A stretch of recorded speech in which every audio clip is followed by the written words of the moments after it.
largos estos libros y sin embargo son muy, muy importantes. ¿Se acuerdan que hemos estado viendo que conforme vamos progresando en la historia del pueblo de Israel, se acuerdan que habíamos visto que el pueblo de Jerusalén, de Judá, había sido llevado cautivo por los babilonios, ¿sí? Y luego vimos en la historia del libro de Daniel precisamente es parte de esa historia dentro de la cautividad, ¿sí? De hecho, a Daniel le tocó vivir y todo su libro se trata de la cautividad. Pero luego viene el término de esa cautividad babilónica, ¿sí? Y termina esa cautividad, bueno, primeramente porque Dios ya lo había establecido, que iban a ser 70 años de cautividad en Babilonia, pero aparte porque Dios, como tiene todo completamente bajo control, Él determinó que sobresaliera ahora un nuevo imperio, y ese nuevo imperio era el Medo-Persa precisamente. Así que tanto los libros de Esdras como Nehemías están relatando el regreso en grupos de los exiliados precisamente. En el libro de Esdras, los exiliados cuando regresan van a reconstruir el templo del Señor. Y en el libro de Nehemías, el grupo de exiliados van a reconstruir los muros de la ciudad. Pero ambos líderes, tanto Esdras como Nehemías, entendieron perfectamente que lo más importante no era reconstruir solamente un templo, el del Señor, o las paredes, los muros de la ciudad, sino que igual o tal vez más importante era la reconstrucción espiritual del pueblo. Así que de eso es lo que vamos a estar viendo en los libros de Esdras y Nehemías. Y eso es increíble porque prácticamente era una zona casi inhabitada. Se había quedado sin personas, ¿no? Después de tanto guerra que se había dado. Pero vemos cómo de pequeños grupos de personas que regresan, Dios vuelve a levantar a una nación. Pero lo más importante no era los números de las personas, sino la pureza del corazón que se buscaba al reconstruir nuevamente a una ciudad, a un pueblo. Y eso es lo que vamos a estar viendo con esos libros de Esdras, Nehemías.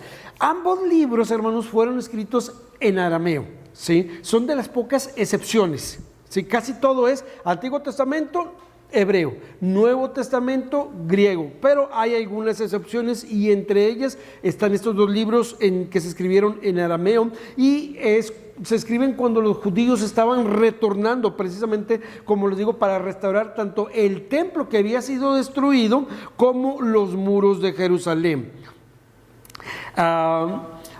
Así que pues muchos de los exiliados pues estaban regresando con mucho gozo porque había terminado precisamente el exilio babilónico, ¿sí? Y pues nacía o mejor dicho, Ciro, el rey persa, empezaba y daba un decreto en el que permitía que los judíos volvieran a su tierra precisamente. En Esdras 1:1 dice, en el primer año de Ciro, rey de Persia, para que se cumpliese la palabra de Jehová por boca de Jeremías, despertó Jehová el espíritu de Ciro, rey de Persia, el cual hizo pregonar de palabra y también por escrito por todo el mundo o por todo el reino, diciendo, miren, esto sucede aproximadamente en el año 538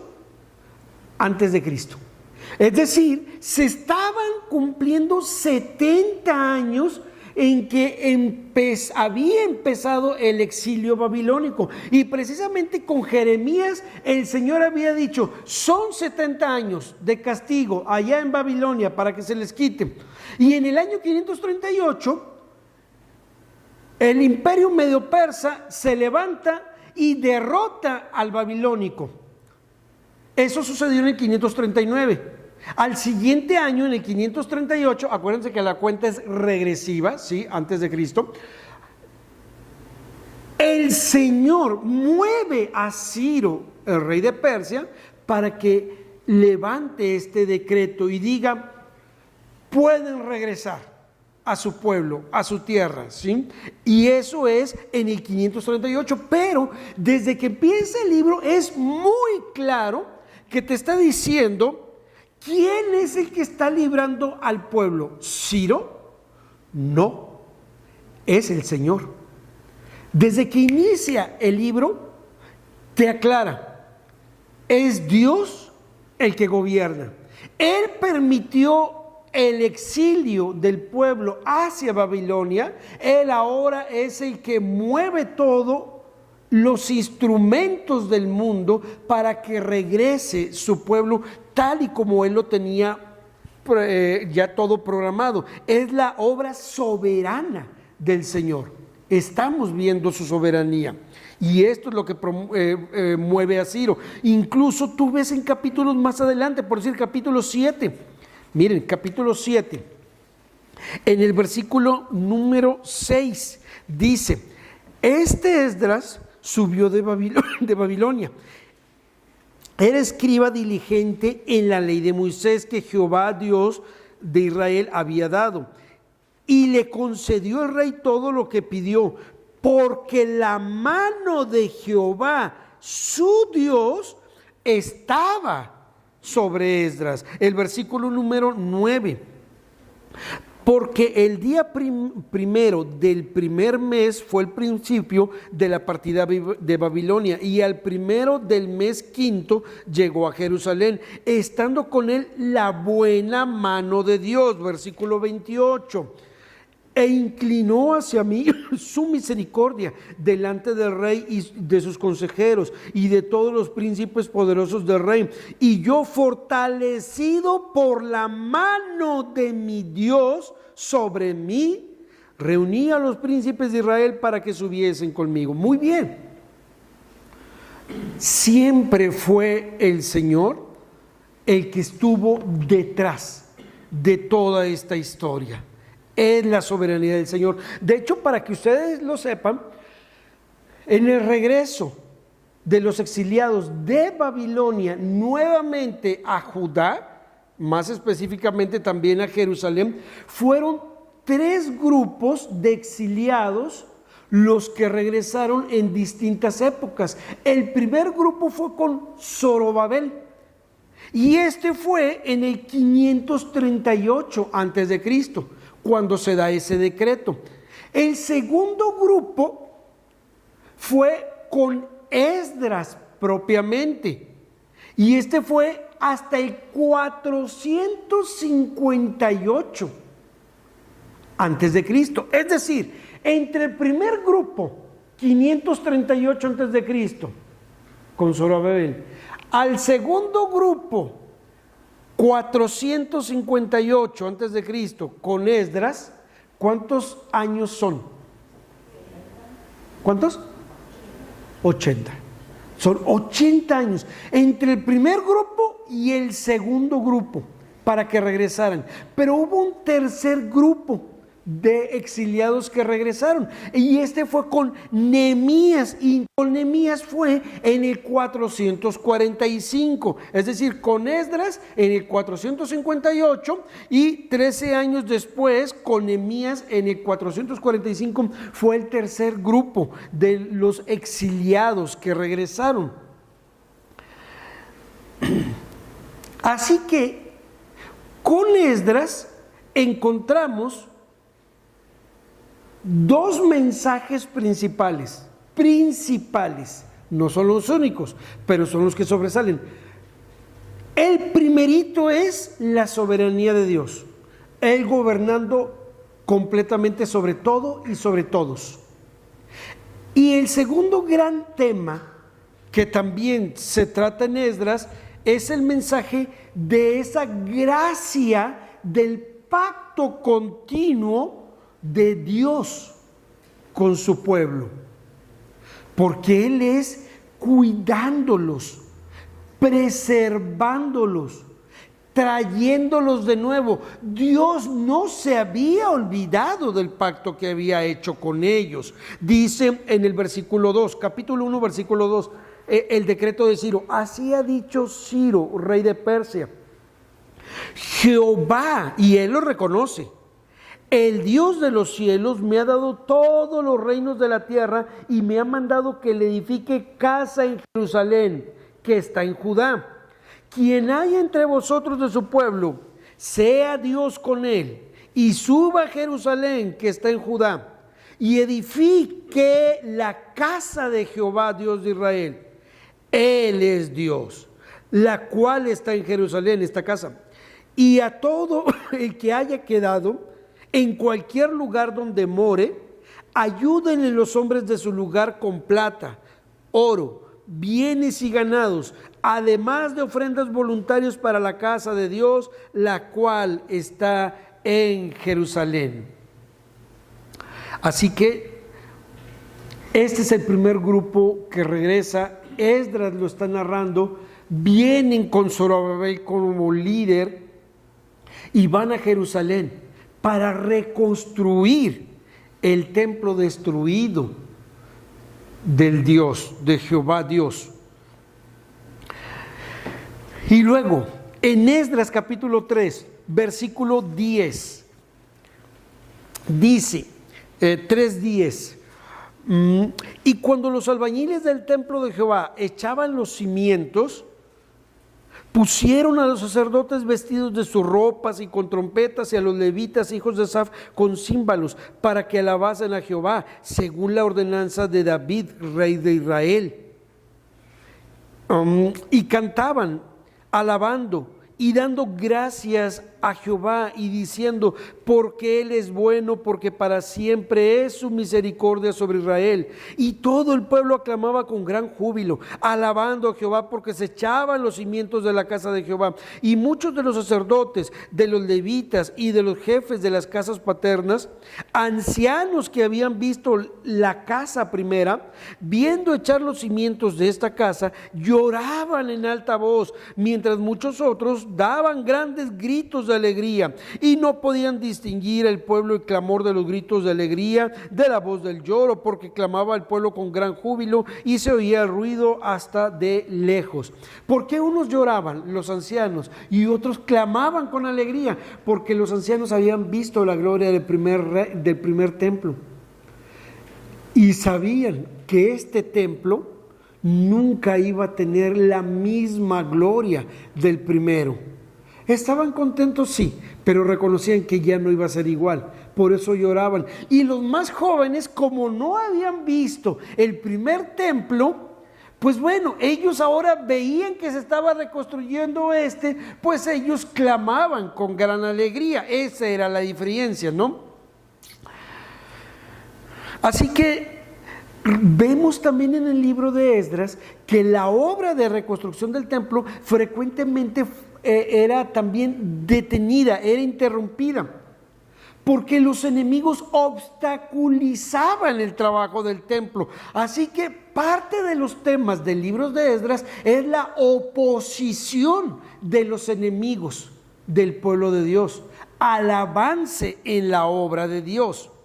Y aquí no era la excepción. Ustedes ven Esdras y precisamente los enemigos intentaban detener la obra, que hasta la fecha sigue siendo igual. Satanás siempre ha intentado oponerse, siempre ha querido oponerse al avance del pueblo de Dios. Así que cuando ustedes llegan a Esdras capítulo 6, específicamente en el 14 y en el 15, te narra que el templo fue ya terminado. Es decir, esto fue en el año 516 aproximadamente.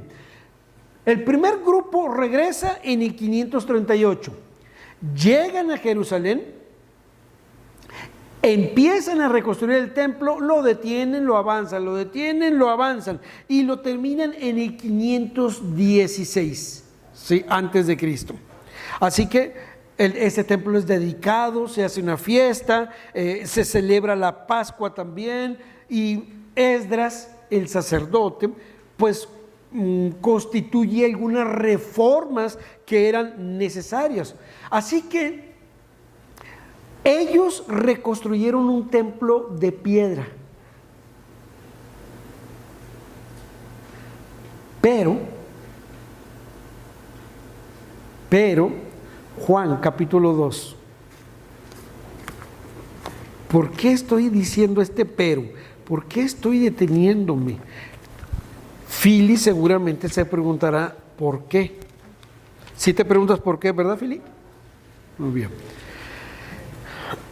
Juan 2, versículos 19 en adelante, son palabras del Señor Jesucristo. Respondió Jesús y les dijo: destruid este templo y en 3 días lo levantaré. Dijeron luego los judíos: en 46 años fue dedicado este templo, y tú en 3 días lo levantarás. Mas él hablaba del templo de su cuerpo. Por tanto, cuando resucitó de entre los muertos, sus discípulos acordaron que había dicho esto y creyeron en la Escritura y la palabra que Jesús había dicho.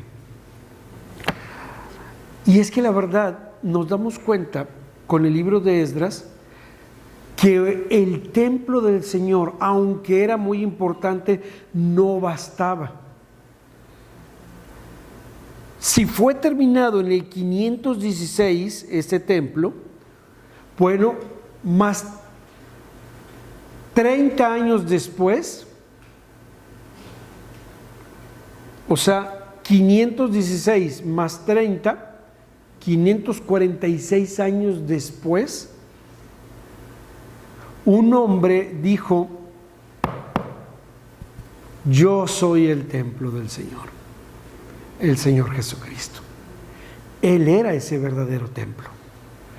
Él era el que manifestaba la gloria de Dios.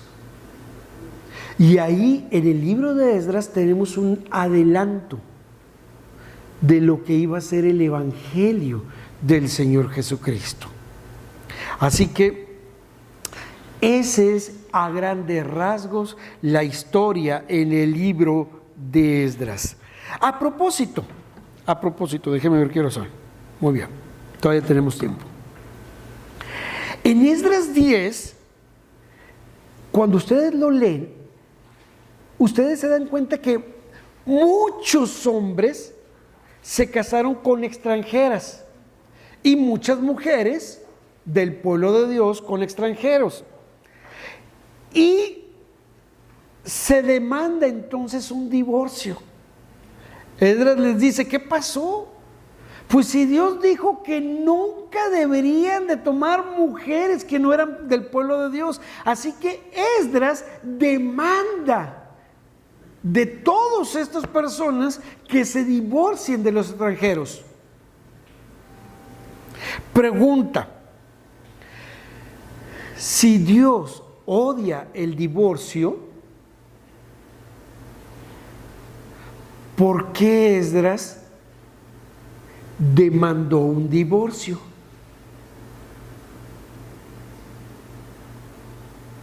Fili, ¿por qué? Tú que ahora viniste. ¿Por qué? Pues no, que Dios odia el divorcio.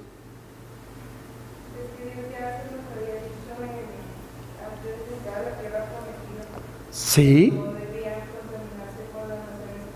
Muy bien, es correcto. Pero entonces, o sea, está bien tu observación, Suri. Pero, ¿por qué ahora está diciendo Esdras: divórciense, sepárense, déjenlas? ¿Por qué? Si Dios tiene prohibido el divorcio. Hermana Lupita. Ya levantó la mano, ni modo, la alcancé a ver, hermana. Aunque la le hizo así, nada más así, pero alcancé a ver ese leve movimiento. Bueno, yo pienso que Dios ya está, pero sí, porque se iban a seguir contaminando, ¿Ok? no iban a ser limpios ahora, pienso yo, ¿verdad? Pienso ante todo es pecado, pero creo que Dios aborrecía más la idolatría, más todo eso que lo que ellos estaban hablando. Perfecto, hermana. ¿Cómo supo? ¿Vio mis anotaciones acaso? Ok.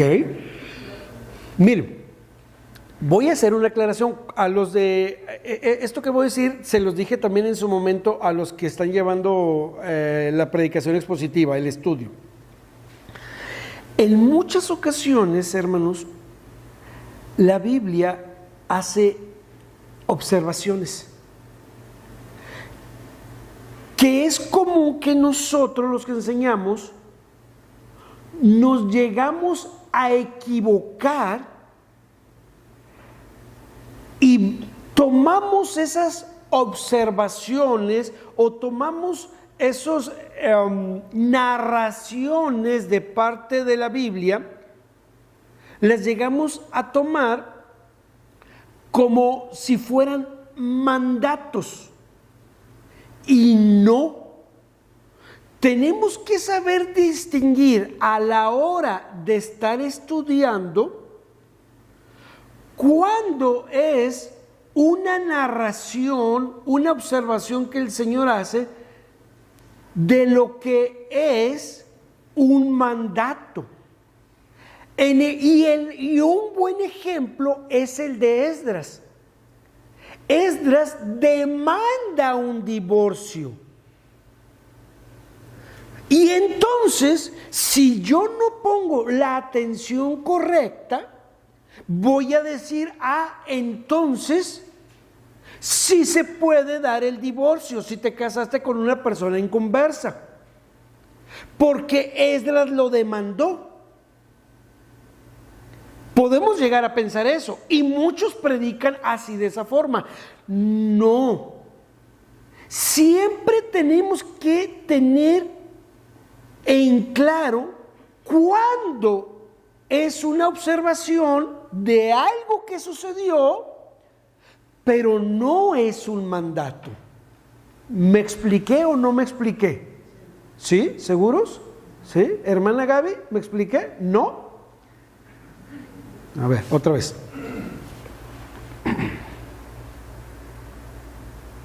Tal vez la duda es porque Esdras sí da un mandato al pueblo judío que se divorcie. Sí. Pero no la da el Señor. ¿Es correcto? ¿Sería esa es correcta la observación? Es como por decir, es muy bueno eso que dice, es como por decir esto, fíjense bien. Saúl consultó a una adivina. Entonces es permitido que yo consulte a las adivinas. ¿Sí?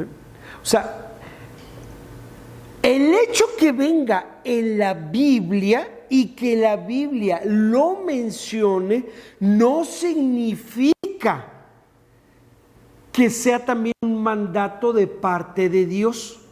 ¿Sí?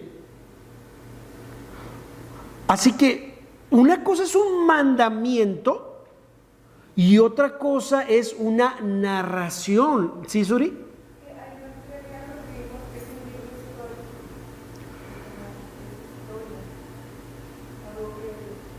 Sí, podríamos decir eso, sí. Los que están estudiando saben lo que se refiere Suri con esa observación, ¿no? Voy a poner otro ejemplo. A ver, sí, Edgar.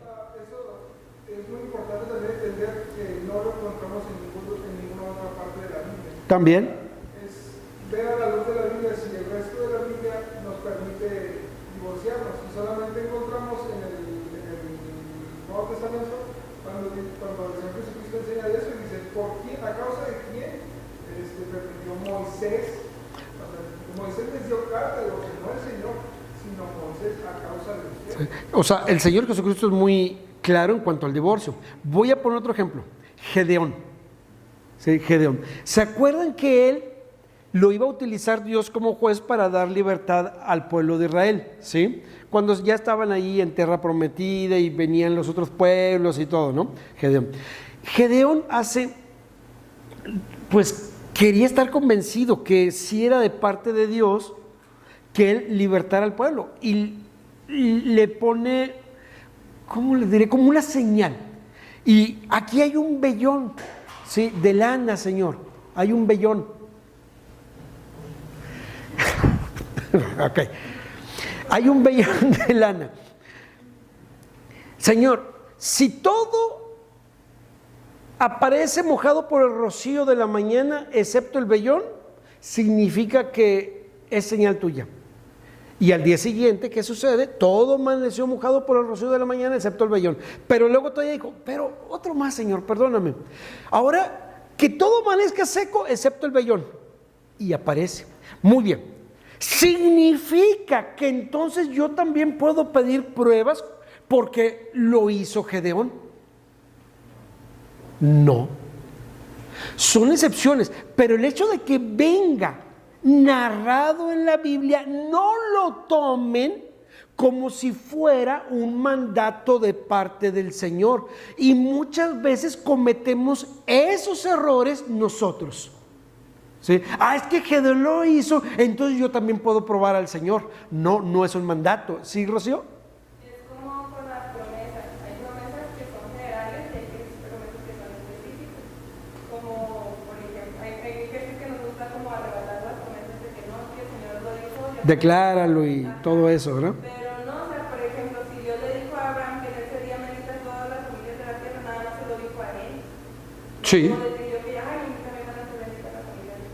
¿Sí? O como cuando dijo, todo lo que pisara en la planta de tu pie era para ti, ¿verdad? O sea, y es donde también muchos se equivocan, porque eso se lo dijo a Israel cuando iba a entrar a la tierra prometida. ¿Se acuerdan? ¿Sí? O sea, y era en posesión de la tierra prometida. Y ahora algunos siguen reclamando esa promesa que nunca fue para nosotros, ¿sí? Fue para Israel referente a la tierra prometida, ¿sí? O darle las 7 vueltas también. Hermano Pedro, ¿quiere tener victoria? Pues dé las 7 vueltas ahí a su colonia, hermano, o a todo Juárez, ¿sí? Al cabo que usted está acostumbrado a caminar, ¿verdad? Dé las 7 vueltas y derrumbe esos muros que evitan la victoria. Pues no, o sea, no es así, ¿de acuerdo? Fíjense, ya me estaba aventando un buen sermón. Muy bien. Queda claro que no porque aparezca significa que sea mandato, hermano Galindo. Sí, exactamente eso. Necesitamos aprender que, por ejemplo, dice, pero es palabra de Dios ahí, o sea, es parte de la Biblia y es palabra de Dios. Sí, es palabra de Dios porque si Él no hubiera hecho, déjeme buscar la palabra. Dios no hubiera inspirado al escritor, no se hubiera escrito. Así es. Por eso se considera como palabra de Dios. Sí. Sopló el escritor. Sí. Pero Dios inspiró al escritor lo que había sucedido, pero no como un mandamiento de él, sino como algo que sucedió. Como algo que sucedió. Exactamente. Entonces, para poder aprender sobre lo que él dice como un mandato y lo que él dice como algo que sucedió, para que podamos ver la diferencia entre su voluntad y lo que sucedió. Es correcto. Voy a poner este ejemplo. Supongamos que ahorita estamos todavía escribiendo la Biblia, por así decirlo, ¿sí? Supongamos. Y supongamos entonces que como acaba de suceder lo del Día de la Independencia, pues nosotros como iglesia nos juntamos y se celebra nuestro aniversario de independencia de México, ¿sí? Y entonces supongamos que se escribe en la historia que un día la iglesia de Maranata se reunió para celebrar la independencia mexicana, ¿sí? Y tuvimos antojitos mexicanos, sopes, huaraches, tostadas, chicharrón en salsa verde, todo lo que ustedes se imaginen de comida mexicana, ¿sí? Y queda escrito en la historia. Y luego pasan como 100 años y luego alguien lee nuestra historia. ¿Sí? La iglesia de Maranata celebró el Día de Independencia, ¿verdad? Con la comida mexicana. ¿Significa que es mandato de Dios que celebremos la independencia de México? No. Simplemente quedó escrito porque fue lo que sucedió. Pero no significa que sea un mandato que tengan que celebrar la independencia de México, y mucho menos con la comida mexicana. De hecho, no es necesario celebrar la independencia para comer comida mexicana. ¿De acuerdo? Al rato vamos a comer unos burritos. ¿Qué más mexicano que unos burritos? Díganme. Sí, como los Colos Santos, nosotros no los celebramos, la verdad. Pero bueno, iba a haber también el libro de Nehemías, pero debido a querer aclarar esto, pues por eso. No aclaré lo de Esdras, ¿verdad? A ver, ¿cuánto tiempo tenemos? 1 minuto. Lo digo en 1 minuto. ¿Por qué Esdras sí demandó un divorcio? Es correcto lo que dijo la hermana. Porque de los males el menor. Dios sabía que con esa mezcla de matrimonios, el pueblo iba a volver a caer en la idolatría. Eso era seguro completamente. Dios lo sabía. Así que, aquí, mis hermanos, puedo hacer una pregunta. ¿Era permisividad el demandar el divorcio? ¿Era permisividad o era misericordia de parte de Dios? ¿Saben qué demandaba la ley? La ley de Moisés en estos casos, la muerte. Era la muerte. Y Dios muestra misericordia cuando les dijo: sepárense. El resultado iba a ser peor si se aplicaba la ley o si no se hacía nada. Dios mostró misericordia.